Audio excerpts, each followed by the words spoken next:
ਜਿਹੜਾ ਤਾਂ ਭਾਰਤ ਬੰਦ ਦਾ ਸੱਦਾ ਕਿਸਾਨ ਜਥੇਬੰਦੀਆਂ ਨੇ ਦਿੱਤਾ ਉਹਦਾ ਆਪਾਂ ਸਭ ਨੂੰ ਡਟ ਕੇ ਸਪੋਰਟ ਤੇ ਸਮਰਥਨ ਕਰਨਾ ਚਾਹੀਦਾ। ਜਿੱਥੇ ਜਿੱਥੇ ਵੀ ਆਪਾਂ ਪੰਜਾਬ 'ਚ ਆਪਣੇ ਪਿੰਡ ਕਸਬੇ ਜਾਂ ਸ਼ਹਿਰ 'ਚ ਬੈਠੇ ਆ, ਆਪਾਂ ਭਾਰਤ ਬੰਦ ਮੁਕੰਮਲ ਤੌਰ ਤੇ ਇਨਸ਼ੋਰ ਕਰਨਾ ਤਾਂ ਕਿ ਬੀਜੇਪੀ ਦੀ ਮੋਦੀ ਸਰਕਾਰ ਨੂੰ ਇਹ ਪਤਾ ਲੱਗ ਜਾਏ ਕਿ 8 ਦਸੰਬਰ ਨੂੰ ਕੱਲ ਸਾਰੇ ਦੇਸ਼ ਵਿੱਚ ਕੋਈ ਚਿੜੀ ਵੀ ਨਹੀਂ ਫੜਕੀ। ਔਰ ਮੈਂ ਨਹੀਂ ਉਮੀਦ ਕਰਦਾ ਕਿ ਕੇਂਦਰ ਦੀ ਸਰਕਾਰ ਐਡੀ ਮੂਰਖ ਹੋਊਗੀ ਕਿ ਕਿਸੇ ਤਰ੍ਹਾਂ ਦਾ ਐਕਸਟਰਾ ਫੋਰਸ ਜਾਂ ਰਿਪਰੈਸ਼ਨ ਜਾਂ ਕਿਸੇ ਤਰ੍ਹਾਂ ਦਾ ਕੋਈ ਜ਼ੋਰ ਜ਼ਬਰ ਕਰਕੇ ਤੇ ਇਸ ਧਰਨੇ ਨੂੰ ਉਠਾਉਣ ਦੀ ਕੋਸ਼ਿਸ਼ ਕਰੇਗੇ। ਉਹਦੇ ਬਹੁਤ ਭਿਆਨਕ ਸਿੱਟੇ ਨਿਕਲਣਗੇ। ਤਾਂ ਐਂ ਲੱਗਦਾ ਸੀਗਾ ਕਿ ਕਿਤੇ ਪੰਜਾਬੀ ਤੇ ਜਿਹੜੇ ਸਿੱਖ ਕੌਮ ਵਾਲੇ ਨੇ ਇਹ ਆਪਣਾ ਵਿਰਸਾ ਤਾਂ ਨਹੀਂ ਭੁੱਲ ਗਏ, ਕਿਤੇ ਆਰਾਮਪ੍ਰਸਤ ਤਾਂ ਨਹੀਂ ਹੋ ਗਏ।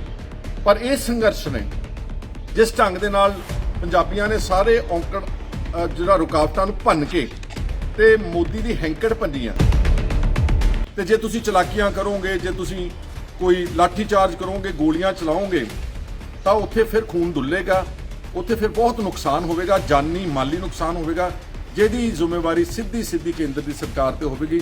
ਤੇ ਕਾਲਾ ਧੱਬਾ ਜਿਹੜਾ 84 ਦਾ ਹਾਲੇ ਤੱਕ ਕੇਂਦਰ ਦੀਆਂ ਸਰਕਾਰਾਂ ਤੋਂ ਨਹੀਂ ਲੱਥ ਰਿਹਾ, ਇੱਕ ਕਾਲਾ ਧੱਬਾ ਮੋਦੀ ਇਸ ਦੇਸ਼ ਦੀ ਜਮਹੂਰੀਅਤ ਤੇ, ਇਸ ਦੇਸ਼ ਦੀ ਪਾਰਲੀਮੈਂਟ ਤੇ, ਇਸ ਦੇਸ਼ ਦੀ ਸਰਕਾਰ ਦੇ ਉੱਤੇ ਲਾਉਣ ਲਈ ਮੋਦੀ ਸਰਕਾਰ ਆਪ ਜ਼ਿੰਮੇਵਾਰ ਹੋਵੇਗੀ। ਖੇਤੀ ਕਾਨੂੰਨਾਂ ਨੂੰ ਲੈ ਕੇ ਦਿੱਲੀ ਬਾਰਡਰ ਤੇ ਕਿਸਾਨਾਂ ਦਾ ਪ੍ਰਦਰਸ਼ਨ ਲਗਾਤਾਰ ਜਾਰੀ ਹੈ। ਇਸ ਸੰਘਰਸ਼ ਦੌਰਾਨ ਕਿਸਾਨਾਂ ਵੱਲੋਂ 8 ਦਸੰਬਰ ਨੂੰ ਭਾਰਤ ਬੰਦ ਕਰਨ ਦਾ ਐਲਾਨ ਕੀਤਾ ਗਿਆ ਹੈ। ਭਾਰਤ ਬੰਦ ਦੇ ਸੱਦੇ ਤੇ ਹਲਕਾ ਭੁਲੱਥ ਤੋਂ ਵਿਧਾਇਕ ਸੁਖਪਾਲ ਖਹਿਰਾ ਕਿਸਾਨਾਂ ਦੇ ਹੱਕ 'ਚ ਨਿੱਤਰੇ ਨੇ। ਉਹਨਾਂ ਪੰਜਾਬੀਆਂ ਨੂੰ ਕਿਸਾਨਾਂ ਦਾ ਵੱਧ ਤੋਂ ਵੱਧ ਸਮਰਥਨ ਦੇਣ ਦੀ ਅਪੀਲ ਕੀਤੀ ਹੈ। ਨਾਲ ਹੀ ਖਹਿਰਾ ਨੇ ਦੋਸ਼ ਲਾਇਆ ਕਿ ਕਿਸਾਨਾਂ ਨੂੰ ਡਰਾਉਣ ਧਮਕਾਉਣ ਲਈ ਕੇਂਦਰ ਵੱਲੋਂ ਪੈਰਾਮਿਲਟਰੀ ਫੋਰਸ ਤਾਇਨਾਤ ਕੀਤੀ ਗਈ ਹੈ। ਖਹਿਰਾ ਮੁਤਾਬਿਕ ਪੰਜਾਬ ਦੇ ਲੋਕ ਦਿੱਲੀ ਪਹੁੰਚ ਕੇ ਅੱਧੀ ਲੜਾਈ ਜਿੱਤ ਚੁੱਕੇ ਨੇ ਤੇ ਮੋਦੀ ਸਰਕਾਰ ਕਿਸਾਨਾਂ ਦੇ ਮਸਲੇ ਨੂੰ ਲਟਕਾਉਣ ਦੀ ਕੋਸ਼ਿਸ਼ ਨਾ ਕਰੇ।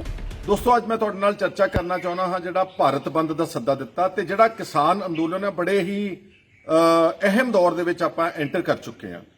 ਜਿਹੜਾ ਤਾਂ ਭਾਰਤ ਬੰਦ ਦਾ ਸੱਦਾ ਕਿਸਾਨ ਜਥੇਬੰਦੀਆਂ ਨੇ ਦਿੱਤਾ ਉਹਦਾ ਆਪਾਂ ਸਭ ਨੂੰ ਡਟ ਕੇ ਸਪੋਰਟ ਤੇ ਸਮਰਥਨ ਕਰਨਾ ਚਾਹੀਦਾ। ਜਿੱਥੇ ਜਿੱਥੇ ਵੀ ਆਪਾਂ ਪੰਜਾਬ 'ਚ ਆਪਣੇ ਪਿੰਡ ਕਸਬੇ ਜਾਂ ਸ਼ਹਿਰ 'ਚ ਬੈਠੇ ਆ, ਆਪਾਂ ਭਾਰਤ ਬੰਦ ਮੁਕੰਮਲ ਤੌਰ ਤੇ ਇਨਸ਼ੋਰ ਕਰਨਾ ਤਾਂ ਕਿ ਬੀਜੇਪੀ ਦੀ ਮੋਦੀ ਸਰਕਾਰ ਨੂੰ ਇਹ ਪਤਾ ਲੱਗ ਜਾਏ ਕਿ 8 ਦਸੰਬਰ ਨੂੰ ਕੱਲ ਸਾਰੇ ਦੇਸ਼ ਵਿੱਚ ਕੋਈ ਚਿੜੀ ਵੀ ਨਹੀਂ ਫੜਕੀ।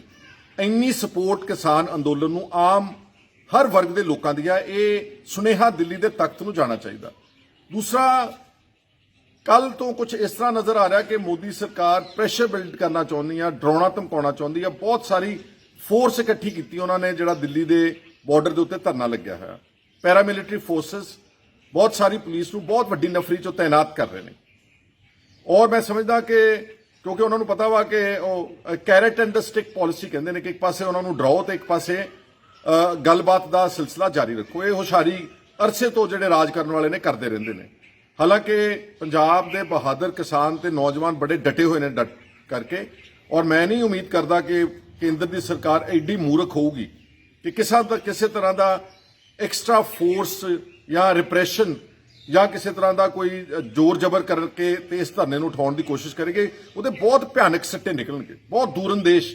ਜਿਹੜਾ ਗੁਨਾਹ ਕੇਂਦਰ ਦੀਆਂ ਸਰਕਾਰਾਂ ਨੇ ਅੱਜ ਤੋਂ 36 ਸਾਲ ਪਹਿਲਾਂ ਕੀਤਾ ਸੀਗਾ, ਉਹ ਕਾਲਾ ਧੱਬਾ ਹਲੇ ਉਹਨਾਂ ਤੋਂ ਲੈ ਨਹੀਂ ਰਿਹਾ। ਤੇ ਮੈਂ ਨਹੀਂ ਉਮੀਦ ਕਰਦਾ ਕਿ ਮੋਦੀ ਦੀ ਸਰਕਾਰ ਇਸ ਤਰ੍ਹਾਂ ਦੀ ਜੱਗ ਜ਼ਾਹਰ ਕੋਈ ਧੱਕੇਸ਼ਾਹੀ ਕਰਕੇ ਤੇ ਆਪਣੇ ਤੇ ਬਹੁਤ ਵੱਡਾ ਧੱਬਾ ਉਹਨਾਂ ਤੇ ਲੱਗੇਗਾ ਜਿਹੜਾ ਮੁੜ ਕੇ ਲੱਥੇਗਾ ਨਹੀਂ। ਕਿਉਂਕਿ ਇਸ ਵਕਤ ਕਿਸਾਨਾਂ ਦਾ ਅੰਦੋਲਨ ਨਾ ਸਿਰਫ ਦਿੱਲੀ ਤੱਕ ਮਹਿਦੂਦ ਆ, ਨਾ ਸਿਰਫ ਪੰਜਾਬ ਤੱਕ ਮਹਿਦੂਦ ਆ, ਬਲਕਿ ਸਾਰੇ ਦੇਸ਼ ਵਿੱਚ ਤਾਂ ਹੈ ਹੀ ਆ। ਵਿਸ਼ਵ ਦੇ ਵਿੱਚ ਵੀ ਇੰਟਰਨੈਸ਼ਨਲ ਮੀਡੀਆ ਤੱਕ ਇਹਦੀਆਂ ਖਬਰਾਂ ਪਹੁੰਚ ਚੁੱਕੀਆਂ। ਔਰ ਜਿਸ ਤਰ੍ਹਾਂ ਦੇ ਨਾਲ ਮੋਦੀ ਦੀ ਸਰਕਾਰ ਇਸ ਅੰਦੋਲਨ ਨੂੰ ਲਟਕਾ ਰਹੀ ਆ, ਇਹਦੇ 'ਚ ਉਹਨਾਂ ਨੂੰ ਕੋਈ ਬਹੁਤ ਲੰਬਾ ਅਰਸਾ ਕੋਈ ਫਾਇਦਾ ਨਹੀਂ ਹੋਣਾ। ਮੈਂ ਕਿਸਾਨ ਜਥੇਬੰਦੀਆਂ ਤੇ ਨੌਜਵਾਨਾਂ ਨੂੰ ਇਹ ਕਹਿਣਾ ਚਾਹੁੰਦਾ ਕਿ ਠੀਕ ਹੈ, ਆਪਣੀ ਲੜਾਈ ਬੜੀ ਅਹਿਮ ਤੇ ਬੜੇ ਅਹਿਮ ਇੰਪੋਰਟੈਂਟ ਪੜਾਅ ਦੇ ਵਿੱਚ, ਪਰ ਮੈਂ ਕਹਿ ਸਕਦਾ ਕਿ ਨੈਤਿਕ ਤੌਰ ਤੇ ਪੰਜਾਬ ਦੇ ਬਹਾਦਰ ਲੋਕ ਆਪਣੀ ਜਿੱਤ ਦਰਜ ਕਰਾ ਚੁੱਕੇ ਨੇ। ਠੀਕ ਹੈ, ਸਾਡੇ ਨਾਲ ਉਹਨਾਂ ਨੇ ਬਹੁਤ ਰੁਕਾਵਟਾਂ ਪੈਦਾ ਕੀਤੀਆਂ, ਜਾਣ ਵਿੱਚ ਬਹੁਤ ਔਕੜਾਂ ਪਾਈਆਂ, ਬਹੁਤ ਟੇਅਰ ਗੈਸ ਸ਼ੈਲ ਛੱਡੇ, ਲਾਠੀ ਚਾਰਜ ਕੀਤਾ, ਹਰ ਕਿਸਮ ਦਾ ਉਪਰਾਲਾ ਕੀਤਾ ਕਿ ਕਿਸੇ ਤਰੀਕੇ ਨਾਲ ਇਹ ਆਵਾਜ਼ ਦਬ ਜਾਵੇ। ਨੈਤਿਕ ਜਿੱਤ ਮੈਂ ਇਸ ਲਈ ਕਹਿੰਦਾ ਕਿਉਂਕਿ ਸਾਨੂੰ ਇੱਕ ਵਾਰ ਮੋਦੀ ਨੇ ਤੇ ਬੀਜੇਪੀ ਦੀ ਸਰਕਾਰ ਨੇ ਚੇਤੇ ਕਰਾਤਾ ਕਿ ਅਸੀਂ ਹੈ ਕੌਣ ਆ। ਕਿਉਂਕਿ ਕਾਫੀ ਅਰਸੇ ਤੋਂ ਜ਼ਿੰਦਗੀ ਸਾਰੀ ਬੜੀ ਆਰਾਮਪ੍ਰਸਤ ਹੋ ਗਈ, ਸਾਰੇ ਬੜੇ, ਸਭ ਕੋਲ ਹਰ ਕਿਸਮ ਦੀ ਸਹੂਲਤਾਂ ਨੇ, ਮਸ਼ੀਨਰੀ ਆ, ਸਾਰਿਆਂ ਦੇ ਘਰਾਂ ਦੇ ਵਿੱਚ 에ਅਰ ਕੰਡੀਸ਼ਨ ਲੱਗੇ ਹੋਏ ਨੇ, ਆਮ ਜਨਤਾ ਤੱਕ ਜਿਹੜੀਆਂ ਸਾਰੀਆਂ ਸਹੂਲਤਾਂ ਪਹੁੰਚ ਚੁੱਕੀਆਂ ਨੇ। ਤਾਂ ਐਂ ਲੱਗਦਾ ਸੀਗਾ ਕਿ ਕਿਤੇ ਪੰਜਾਬੀ ਤੇ ਜਿਹੜੇ ਸਿੱਖ ਕੌਮ ਵਾਲੇ ਨੇ ਇਹ ਆਪਣਾ ਵਿਰਸਾ ਤਾਂ ਨਹੀਂ ਭੁੱਲ ਗਏ, ਕਿਤੇ ਆਰਾਮਪ੍ਰਸਤ ਤਾਂ ਨਹੀਂ ਹੋ ਗਏ।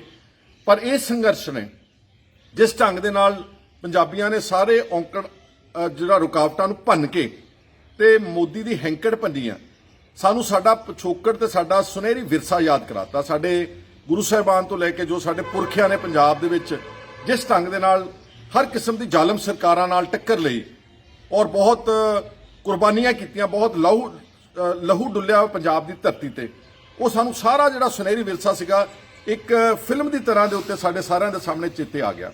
ਵਿਧਾਇਕ ਖਹਿਰਾ ਨੇ ਕਿਹਾ ਕਿ ਕਿਸਾਨਾਂ ਵੱਲੋਂ ਦਿੱਲੀ 'ਚ ਸ਼ਾਂਤਮਈ ਪ੍ਰਦਰਸ਼ਨ ਕੀਤਾ ਜਾ ਰਿਹਾ ਹੈ। ਇੱਥੋਂ ਤੱਕ ਕਿ ਕਿਸਾਨਾਂ ਵੱਲੋਂ ਡੰਡੇ ਮਾਰਨ ਵਾਲੇ ਪੁਲਿਸ ਮੁਲਾਜ਼ਮਾਂ ਨੂੰ ਵੀ ਲੰਗਰ ਛਕਾਇਆ ਜਾ ਰਿਹਾ ਹੈ।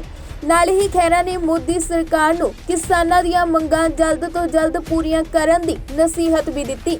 ਔਰ ਮੈਂ ਸਮਝਦਾ ਕਿ ਇਸ ਸੰਘਰਸ਼ ਨਾਲ ਕੁੱਲ ਟੋਟਲ ਦੁਨੀਆ ਦੇ ਵਿੱਚ ਜਿਹੜਾ ਪੰਜਾਬੀ ਸੀਗਾ ਤੇ ਜਿਹੜੇ ਸਿੱਖ ਸੀ ਉਹ ਲਾਮਬੰਦ ਹੋਏ ਨੇ, ਉਹ ਯੂਨਾਈਟ ਹੋਏ ਨੇ।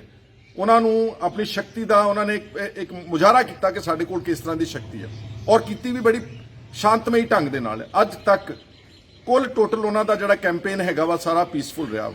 ਔਰ ਇੱਥੇ ਬਸ ਨਹੀਂ, ਜਿਹੜੇ ਲੋਕ ਇਹਨਾਂ ਨੂੰ ਡੰਡੇ ਮਾਰਦੇ ਸੀ, ਜਿਹੜੇ ਲੋਕ ਲਾਠੀਆਂ ਭਰਾਉਂਦੇ ਸੀਗੇ, ਦਿੱਲੀ ਦੇ ਵਿੱਚ ਬੈਠੇ ਸੇਵਾ ਕਰਨ ਵਾਲੇ ਲੋਕਾਂ ਨੇ ਉਹਨਾਂ ਨੂੰ ਵੀ ਲੰਗਰ ਛਕਾਇਆ ਵਾ।